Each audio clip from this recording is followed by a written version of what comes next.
But the story of derisking as a regime for central banks, which I tell in my research and which you can see historically emerging, is of central banks increasingly assuming a derisking role for government bonds. That's in a sense where derisking starts on a significant scale.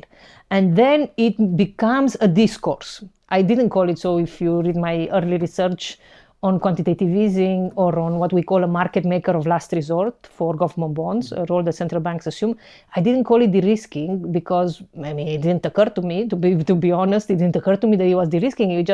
I just thought, well, this is a way to basically pretend that we are divorced, but we still are tied together. The monetary and fiscal policy are tied together. The monetary and fiscal institutions are tied together, and the central bank just has to somehow, support that continuing divorced relationship in a different way because finance has changed so massively. But then by 2015, derisking acquires a life of its own as a term, as a concept, as a political imaginary, when the IMF and the World Bank launch what they call the billion to trillion agenda, which is the idea that we can get trillions of financing for development if we derisk. When the president of the World Bank in 2017 then launches the Maximizing Finance for Development agenda, and he says, in order to get more money into poor countries, into global south countries, which require a lot more investment in infrastructure in particular, we have to think about, we have to derisk projects, we have to derisk sectors, and we have to derisk countries. So the discourse of derisking becomes a part of what I call the Wall Street consensus overtly, and it moves from the domain of monetary policy, where it was implemented as a logic of preserving the state-capital relationships that were built during neoliberalism. It moves from there into other domains where elected politicians are starting to deploy it as a way of leaving neoliberalism behind, but without changing the fiscal monetary architecture.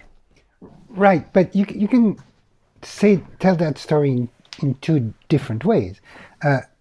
The way you told it sort of emphasizes the continuity, how these investability pacts were there from the beginning and were finally assumed as such. You can also tell it in a flip side way, which would go to the fact that you didn't call it de-risking in your early work in 2011, is that in the beginning, it seems to me, correct me if I'm wrong, these investability pacts were very much premised on the Washington consensus idea that you just need the markets to do its job and that will be for the better. And so therefore, the government is just there, the government meaning the central bank, the repo markets, and so forth, are just there to make sure that private finance invests, right? Then, with the accumulation of crises comes a slightly different discourse that doesn't change the necessity of these investability pacts and the fact that they're very much preserved and buttressed, if anything. But nonetheless, the rationale changes a little bit, and it's no longer in the name of letting finance do its thing, but in the name of encouraging finance to do the right thing. And that's when you get from an implicit Wall Street consensus, it seems to me, to an explicit Wall Street consensus. Yes, that's a very clever way of putting it, I guess. The monetary de-risking that I described, where the central bank says, okay, I will preserve my independence, even if I know that my independence is fundamentally predicated on the idea that I stay out of government bond markets. This is how Milton Friedman imagined it. This is how Milton Friedman described it. This is how Milton Friedman pushed it. I now have to recognize that the modern financial system which we have designed has its cornerstone of stability and of credit creation are government bond markets, and therefore I have to intervene there for financial stability reasons to restore orderly market functioning. This is how, for example, how both Mario Draghi, who is, the European liberal elites used to call him Super Mario because against German will and against, there is a fascinating account in the Financial Times of Angela Merkel crying in a meeting with Barack Obama, and there are tears falling down her cheek, and you think, why is this woman who is viewed as the most effective politician in Europe, why is she crying? And she's crying because Barack Obama is trying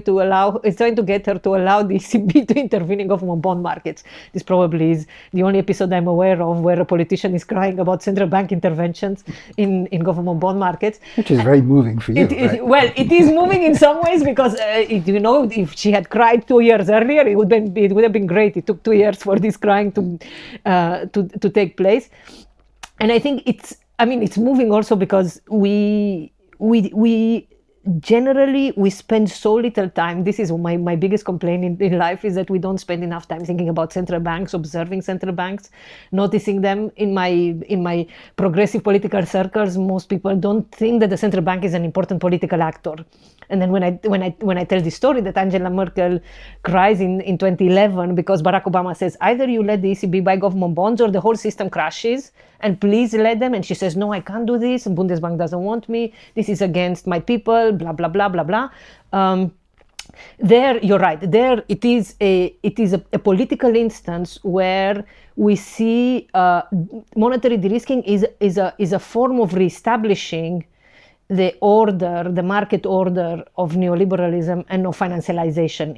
It is not done for transformative purposes. It's a defensive, let's call it a defensive de-risking. It simply is trying to defend financial capital from its worst kind of destructive tendencies, which is, you speculate on government bonds and then they crash, and then the entire edifice of your modern financial system collapses.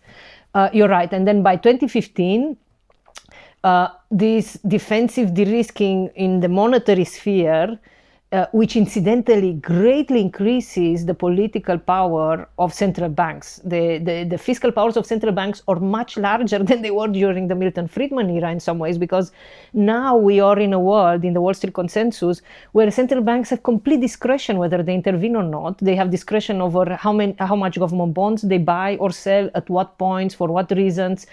That discretion to me is a very significant problem, and probably we'll come back to that.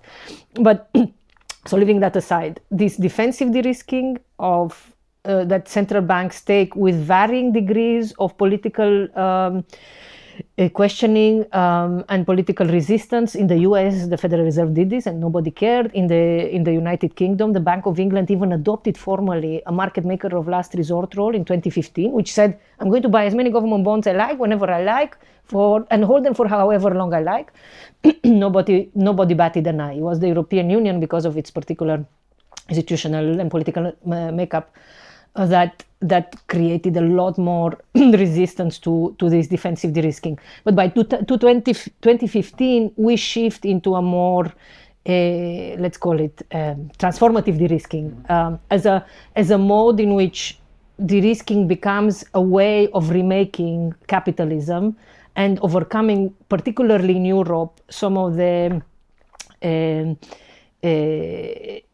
problems and difficulties of a long period of austerity, because of course this defensive de-risking doesn't change the political commitment to fiscal austerity in the euro area or anywhere. It actually reinforces it, because it says it's very difficult for central banks to account for it as they sometimes do. When they talk to financial markets, they say we buy government bonds during periods of market stress because we are worried about financial stability and we want an orderly functioning of this market that is not just providing the sovereign with resources to conduct fiscal policy, but it's a market that provides market-based finance with the asset that allows the entire system to function.